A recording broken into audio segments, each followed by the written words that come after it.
नालंदा ये सिर्फ एक नाम नहीं है, ये प्रतीक है इतिहास के सबसे महान ज्ञान केंद्रों में से एक का। लेकिन इसकी पूरी कहानी को समझने के लिए हमें शुरू करना होगा इसके दुखद अंत से। जरा सोचकर देखिए, एक ऐसी लाइब्रेरी जिसमें इतना ज्ञान था, इतनी किताबें थीं कि जब उसमें आग लगी तो वो 3 महीने तक, जी हां, पूरे 3 महीने तक जलती रही। तो सवाल ये उठता है कि आखिर क्या था उन किताबों में? कौन सा ज्ञान था जो हमेशा हमेशा के लिए खो गया? यही सवाल आज के इस विश्लेषण के केंद्र में है। चलिए साथ मिलकर इस रहस्य को सुलझाते हैं और जानते हैं कि आखिर क्या था नालंदा। तो जैसा मैंने कहा, हमारी कहानी शुरू होती है नालंदा के विनाश से। ये कोई मामूली घटना नहीं थी, ये एक ऐसी तबाही थी जिसने पूरी दुनिया में ज्ञान के इतिहास को हमेशा के लिए बदल कर रख दिया। इससे सिर्फ एक हमला कहना गलत होगा, ये तो ज्ञान का कत्लेआम था। बात है करीब 1193 ईस्वी की। बख्तियार खिलजी की फौज ने इस ज्ञान के शहर पर चढ़ाई कर दी। वहां रहने वाले भिक्षुओं को बेरहमी से मार दिया गया और फिर उन्होंने वो किया जो शायद इतिहास की सबसे बड़ी त्रासदियों में से एक है, उस महान लाइब्रेरी में आग लगा दी। सोचिए, सदियों की मेहनत, लाखों हाथ से लिखी किताबें, सब कुछ जलकर राख हो गया। लेकिन उस राख के ढेर के नीचे आखिर था क्या? मतलब नालंदा इतना खास क्यों था? इस तबाही को सही मायने में समझने के लिए हमें ये जानना होगा कि अपने सुनहरे दौर में नालंदा कैसा दिखता था, क्या था वो। तो चलिए थोड़ा टाइम में पीछे चलते हैं। देखिए, नालंदा कोई आम मॉनेस्ट्री या मठ नहीं था, नहीं, ये दुनिया की पहली फुल्ली रेजिडेंशियल इंटरनेशनल यूनिवर्सिटी थी। और ये कोई 10-20 साल नहीं, बल्कि पूरे 700 सालों तक, जी हां, 700 सालों तक एशिया में ज्ञान का सबसे बड़ा गढ़ बना रहा। और हां, जब मैं नालंदा कहता हूं तो दिमाग में किसी एक बिल्डिंग की तस्वीर मत बनाइएगा। ये एक पूरा का पूरा शहर था, एक ऐसा शहर जो सिर्फ और सिर्फ ज्ञान और सीखने के लिए बसाया गया था। कैसा था ये शहर? चलिए देखते हैं।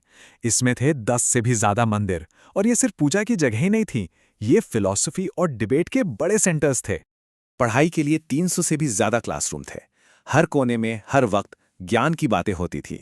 और इन क्लासरूम्स में पढ़ते थे 10,000 से भी ज्यादा स्टूडेंट्स। और ये सब सिर्फ भारत से नहीं थे, बल्कि तिब्बत, कोरिया, जापान, श्रीलंका, मतलब दूर दूर के देशों से यहाँ ज्ञान पाने आते थे। और इन 10,000 स्टूडेंट्स को पढ़ाने के लिए जानते कितने प्रोफेसर्स थे? 2,000। मतलब हर 5 स्टूडेंट पर एक टीचर। आज भी ऐसा रेशो मिलना मुश्किल है।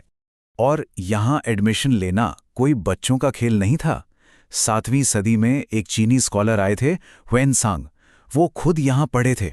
उन्होंने लिखा है कि एंट्रेंस एग्जाम इतना टफ होता था कि 5 में से सिर्फ एक ही स्टूडेंट पास हो पाता था।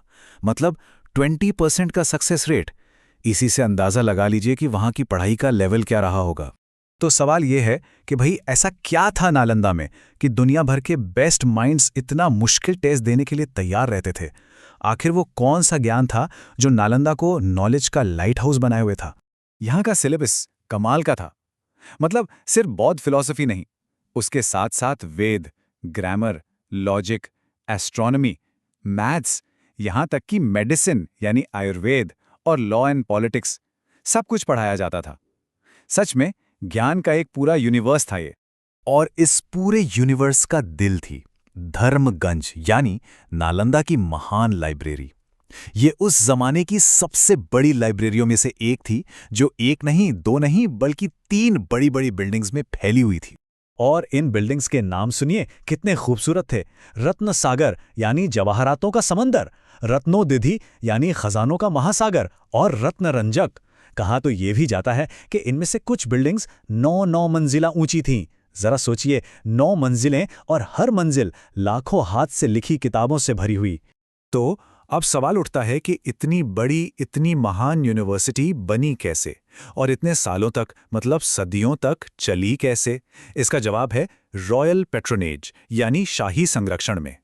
ये कोई 1-2 दिन की कहानी नहीं है, पूरे 700 साल की विरासत है। इसकी नींव रखी थी 5वीं सदी में गुप्त सम्राट कुमारगुप्त प्रथम ने। फिर आए सम्राट हर्ष, और उनके बाद पाल वंश के राजा। मतलब पीढ़ी दर पीढ़ी बड़े बड़े राजाओं ने इसे सपोर्ट किया, और इसी वजह से ये ज्ञान का केंद्र फलता फूलता रहा। और पता है, यही बात इसके अंत को और भी ज्यादा दर्दनाक बनाती है कि ये सब कितनी कितनी जल्दी हुआ। बस 2 साल, सिर्फ 2 साल के अंदर एक चहल पहल वाला ग्लोबल सेंटर एक खंडर बन गया। जहां 10,000 विद्वानों की आवाजें गूंजती थीं, वहां मौत का सन्नाटा पसर गया। उस तबाही के बाद नालंदा के खंडहर धीरे धीरे मिट्टी और जंगलों के नीचे दफन हो गए। सदियां बीत गई और ये महान यूनिवर्सिटी दुनिया की यादों से मिट सी गई। बस वेनसंग जैसे कुछ विदेशी यात्रियों की डायरियों में इसकी यादें जिंदा रहीं। लेकिन कहानी यहां खत्म नहीं होती, क्योंकि ये कहानी सिर्फ विनाश की नहीं बल्कि वापसी की भी है। ये कहानी है नालंदा के राख से फिर से उठ खड़े होने की। सदियों के सन्नाटे के बाद 1860 के दशक में अंग्रेज आर्कियोलॉजिस्ट्स ने इसके खंडरों को फिर से खोज निकाला। फिर 1915 से खुदाई शुरू हुई और इसका विशाल कैंपस दुनिया के सामने आया। और फिर 2016 में इसे यूनेस्को वर्ल्ड हेरिटेज साइट का दर्जा मिला। और सबसे अच्छी बात, आज उसी प्राचीन जगह के पास एक नई मॉडर्न नालंदा यूनिवर्सिटी खड़ी है, ज्ञान की उसी मशाल को आगे बढ़ाने के लिए। तो आखिर नालंदा की विरासत क्या है? ये सिर्फ एक ऐतिहासिक खंडहर नहीं है, ये भारत की इंटेलेक्चुअल परंपरा की सबसे ऊंची चोटी है। ये दुनिया की पहली ग्लोबल यूनिवर्सिटीज में से एक होने का सबूत है, और ये इस बात का प्रतीक है कि ज्ञान की शक्ति को कभी मिटाया नहीं जा सकता। और ये हमें एक बहुत जरूरी सवाल पर लाकर छोड़ता है कि अगर नालंदा आज होता तो इस दुनिया को क्या सिखाता।